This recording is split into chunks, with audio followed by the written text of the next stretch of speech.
Tudo bem, pessoal? Vamos a mais um curso de certificação Linux LPIC 1.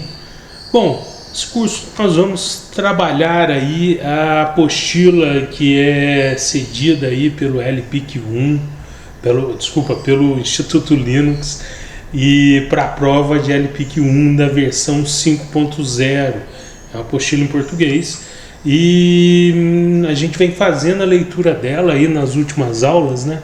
Nas últimas aulas nós trabalhamos aí a questão da arquitetura de sistema, nós identificamos aí configurações de hardware, ativação de dispositivo, inspeção de dispositivo no Linux, arquivos de informação de dispositivos e dispositivos de armazenamento. Nessa aula nós vamos trabalhar aí a questão do boot do sistema. Como que acontece o boot, como que acontece a inicialização, quais são os sistemas, o que vai ter que ser ligado lá na placa-mãe, quais os programas que existem lá dentro da placa-mãe que vão ligar aí o bootloader, que é o que fica aí entre a BIOS e o kernel. Como que é o bootloader, quem são vamos dizer assim, os programinhas específicos aí do bootloader, e a última parte que é a inspeção e inicialização. Então, nós vamos aí, né, passo a passo, entender aí como que é que liga a máquina e quais esses momentos iniciais aí chamados de boot do sistema. Nós vamos tentar entender os comandos e as opções mais comuns para gerenciar a inicialização, né, demonstrar aí o conhecimento sobre a sequência e inicialização do BIOS, o FI, que também é um ponto da prova. Outro ponto da prova, entender a questão do SysInit e o systemd, a diferença dos dois, algumas noções de upstart e conferir os arquivos de log de eventos de inicialização. Então, a primeira coisa é tentar aí entender quais são as palavras-chave aí que nós vamos usar, quais os comandos aí, as palavras-chave que nós vamos utilizar. Demesg, jornalctl, BIOS, UEFI, bootloader, kernel, inittrumps, init, sysinit e systemd. Bom, em primeiro lugar, na nossa introdução aqui, nós vamos entender aqui a questão do sistema operacional, como que ele funciona, como que acontece inicialmente o bootloader, e como que é carregado até chegar no kernel. Então a primeira coisa que acontece é que a máquina é ligada e a energia que entra dentro da máquina, ela vai acionar um primeiro programinha que tem lá dentro da placa-mãe que se chama firmware. O firmware ele fica dentro de uma memória estática. Essa memória ela não apaga, mesmo que você desligue o computador, ela está lá. E essa memória se chama ROM. Dentro dessa memória nós vamos poder encontrar dois tipos de firmware. Ou a gente encontra a BIOS ou a gente encontra o UEFI. A BIOS é um firmware mais antigo, ele é antes de 2002, então a maior parte das máquinas, todas as máquinas que estavam antes de 2002, elas vinham com a BIOS. A UEFI ela foi criada a partir de 2002 e as máquinas novas passaram a vir com esse novo firmware. A BIOS ela não era tão flexível quanto é o UEFI hoje. A BIOS ela tinha algumas dificuldades em identificar todos os dispositivos. Então muitas vezes quando você ligava o Linux era comum ter que fazer a configuração do sistema à mão, porque ela praticamente não fazia esse reconhecimento via igual hoje é feito via UEFI. Ela não tinha todos os dispositivos para isso. Então, nesse primeiro momento, então, a BIOS ela tinha essa deficiência. Então, para a gente entender um pouquinho melhor o carregador de inicialização, ele é aquele que passa os parâmetros para o kernel, com a participação do sistema de arquivos, raiz, né?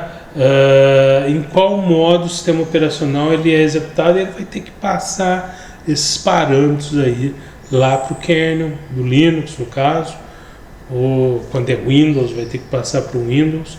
Então, e ele faz a identificação da máquina, todas as portas, identifica quais os dispositivos estão ligados e passa essa informação para o sistema operacional que vem seguidamente a ele. Então, uma vez que é carregado o kernel, no caso do Linux, né, dá o seguinte processo de inicialização. A firmware, seja a BIOS, seja o UEFI, ela passa as informações e o kernel vai fazer as etapas seguintes. Entender um pouquinho mais da BIOS, da UEFI. Os procedimentos executados pelas máquinas x86 para executar o carregador de inicialização, eles são diferentes conforme se usa a BIOS ou UEFI. A BIOS, ela é a abreviação de Basic Input Output System. Ela é um programa que armazena o chip, como a gente já falei, né, dentro de uma memória não volátil, uma memória estática, que é conectado à placa-mãe e executa assim que o computador é ligado e vai fazer a identificação de todos os dispositivos da máquina. A BIOS, ela tem 512 bytes que ela vai separar lá dentro do HD. Então, à medida que ela separa esses 512 bytes dentro do HD, ela cria o que a gente chama de MBR. E esse MBR, ele é uma série de configurações que vai ajudar ela a fazer a identificação da placa. Esses primeiros 512 bytes, ele, como a gente já disse, chama MBR, né? Master Boot Record, e ele é um dos dispositivos de armazenamento que usa o esquema de partição do DOS. Na realidade, ele usa essa linguagem, né, do DOS, esse sistema DOS, porque na época que ele foi criado, o que existia na época era o DOS. Então, ele praticamente faz dentro desse conceito. Então, de um modo geral, quais são as etapas pré-operacionais da BIOS? A BIOS, ela faz o processo POST, que é o Power on Self-Test, que executa e identifica falhas simples do hardware. A BIOS ativa os componentes básicos para carregar o sistema, como saída de vídeo, teclado, as mídias de armazenamento.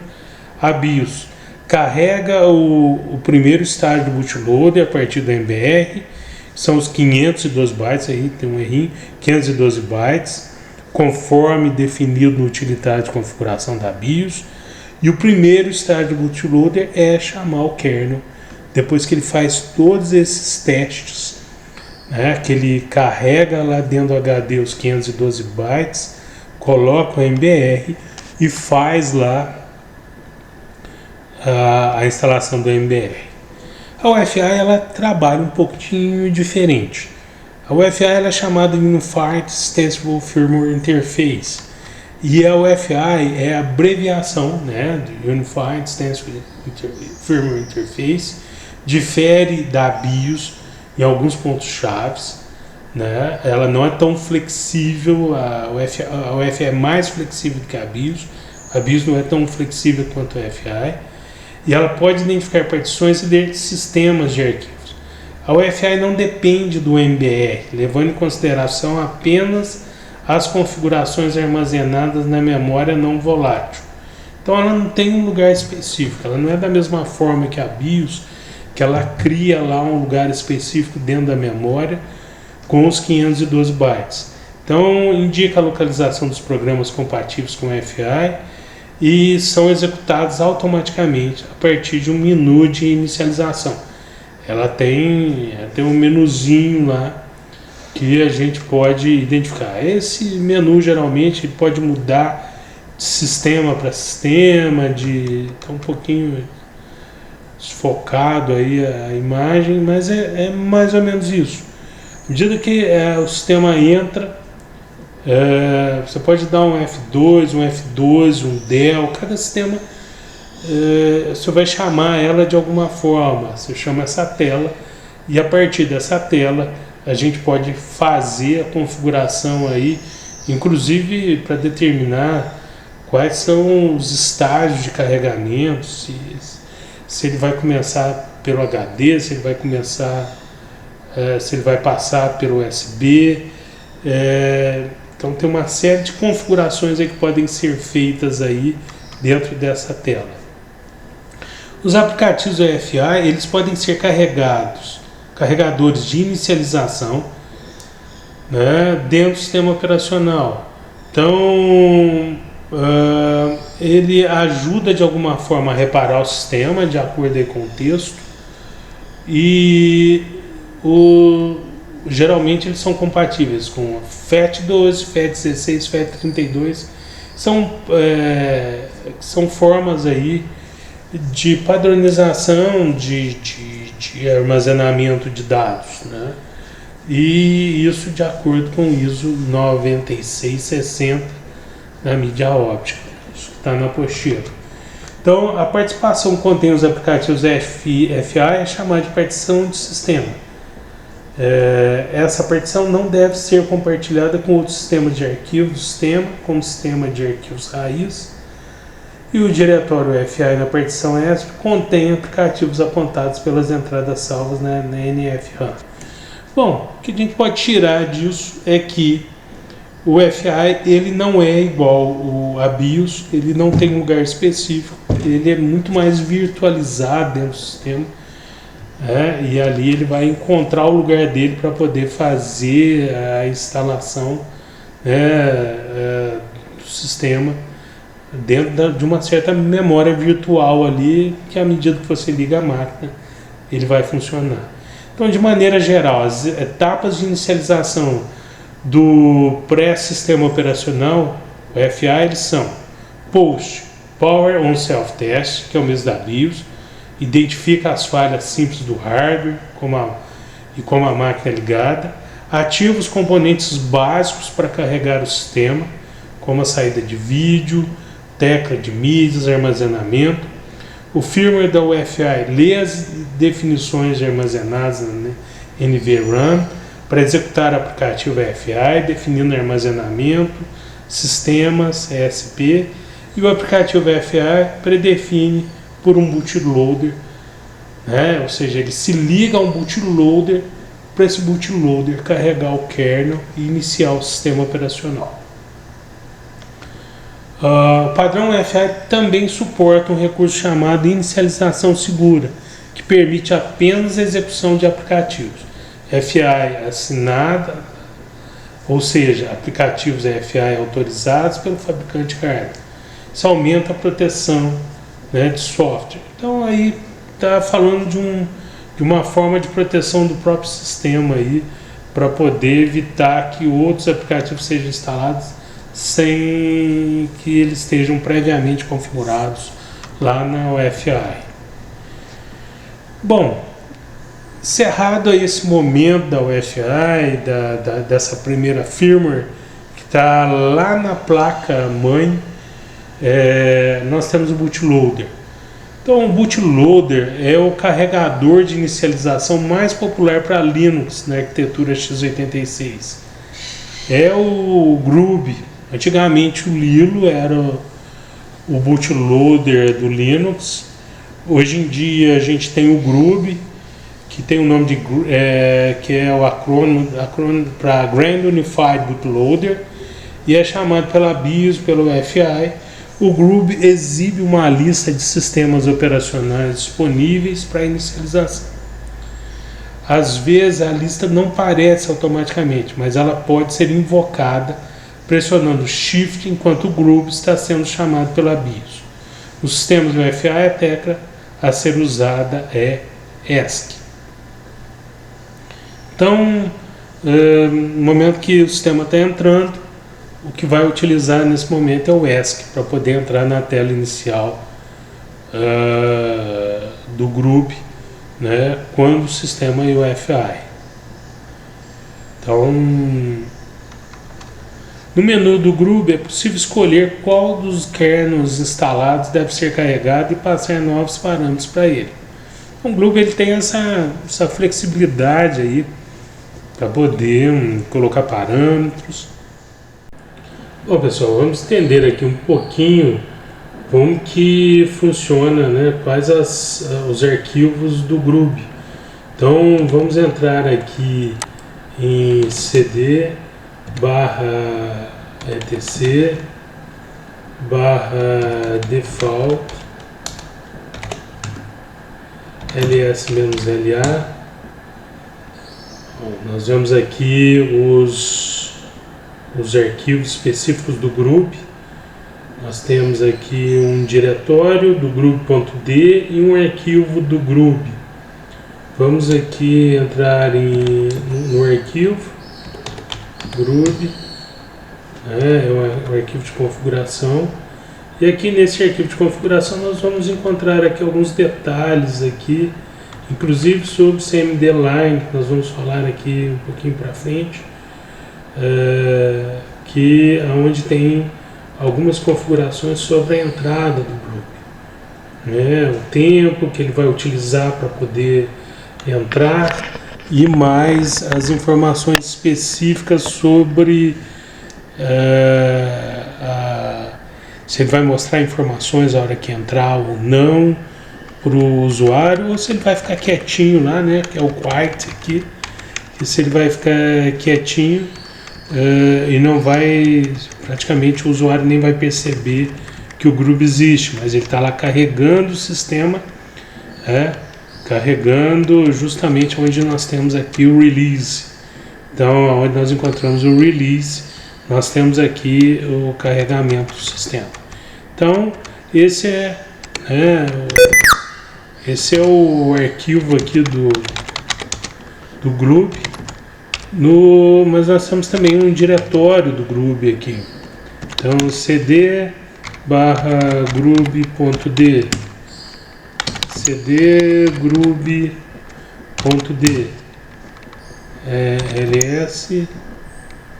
ls-la. Não tem nada dentro desse arquivo, né? Mas ele tem aqui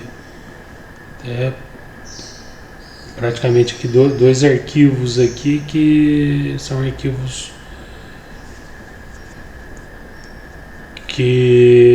do sistema. Então é isso. Aqui são os diretórios e os arquivos do Groove e os arquivos de configuração do Groove. Então, um detalhe que eu havia esquecendo aqui. Em cd barra boot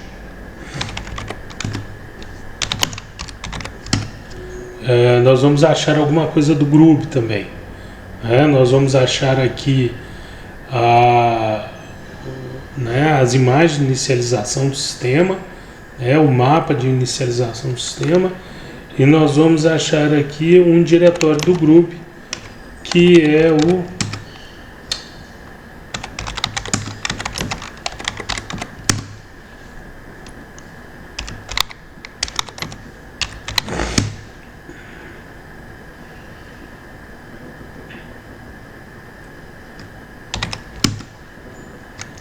nós vamos achar aqui alguns diretórios do Groove,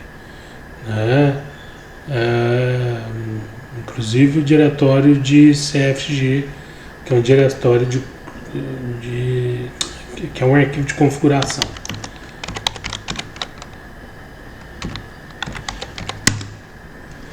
Esse arquivo de configuração está praticamente aqui as configurações iniciais do Groove.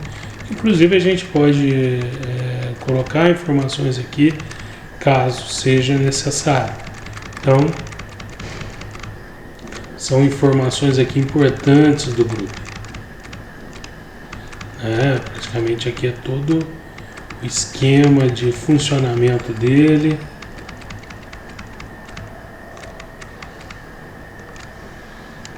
Bom, é isso, né? Bom, pessoal, então nessa aula nós vimos os comandos e opções mais comuns para gerenciar a inicialização para o kernel durante a inicialização, ou seja, nós vimos uma parte aqui do boot com os firmwares, BIOS e UEFI, e nós vimos um pouquinho da sequência, inicialização do BIOS UEFI e vimos um pouquinho do bootloader. Então é isso, até mais, até a próxima aula.